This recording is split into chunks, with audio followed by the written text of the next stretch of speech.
Today, we are diving deep into Munshi Premchand's classic, The Killer's Conscience.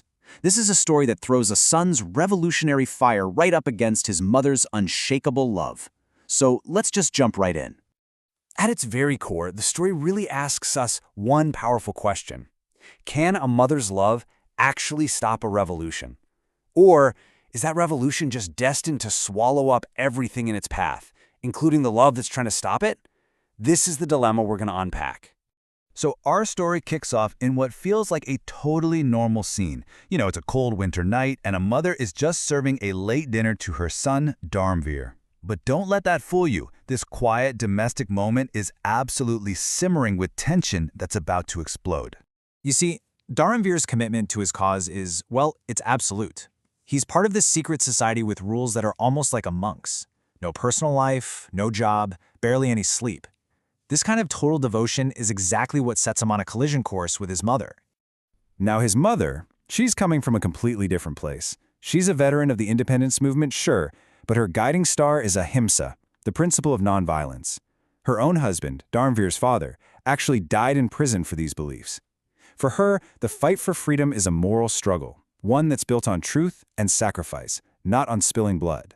And right there, that's the heart of the conflict. Over that one simple dinner, two totally opposing ideas of what it means to be free collide, and it just rips open this deep, painful divide between a mother and her son.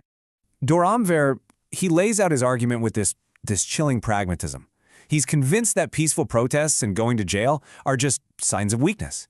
For him, the only thing power respects is force. So political assassination, that's not just some extreme option. He thinks it's the only way to get free. His mother is just horrified, and her response is immediate, it's passionate. She fires back that their enemy is not a people, it's a system. To her, killing individuals isn't the work of freedom fighters, it's the creed of savages. It completely goes against the soul of their entire struggle.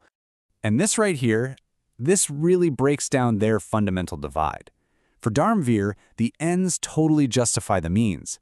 But for his mother, the means are the ends. He's all about secret, violent action aimed at people. She's about open, moral sacrifice aimed at a system. They want the same thing, but they're on two completely different planets. This whole family argument forces us, the reader, to ask a much, much bigger question, right? Where does your duty to your country stop and your duty to just basic humanity begin? When you're fighting for a cause, any cause, where do you draw that line? So when she realizes her words aren't getting through to him, the mother makes this desperate, honestly shocking decision. She figures if she can't protect him from the outside, she's got to get on the inside. She actually asks to join his secret society. Now, it is so important to get her motive here. She has not converted to his violent worldview, not at all. Her goal is 100% about protection. She literally tells him, "I will always be by your side, and if an occasion arises, I will sacrifice myself before you." It's this incredible, desperate pact to keep her son from falling off the edge. And this is where the story takes a truly mind-blowing turn. This woman who dedicated her life to non-violence, who used to cover her ears at the sound of a firecracker, picks up a revolver. And in just 2 days, she learns to shoot with an unfailing aim that just stuns all the young revolutionaries around her. The irony is just staggering. While her new resolve gets put to the test almost immediately, the secret society decides it's time to make a move, and an order is given that's going to trigger the story's tragic final act. Okay, so the target is the chief of police. The plan itself is super specific. They're going to ambush his car on a sharp bend in the road as he's coming home from the club late at night. And guess who gets the assignment? Dharmveer. Which means, because of her pact, his mother has to go with him. So there they are, hiding in the bushes. The car's headlights appear. Dharmveer takes aim, but his mother grabs his arm and stops him. Why? Because she sees there's a woman in the car with the officer, his wife. Even holding a loaded gun, her moral line is still made of steel.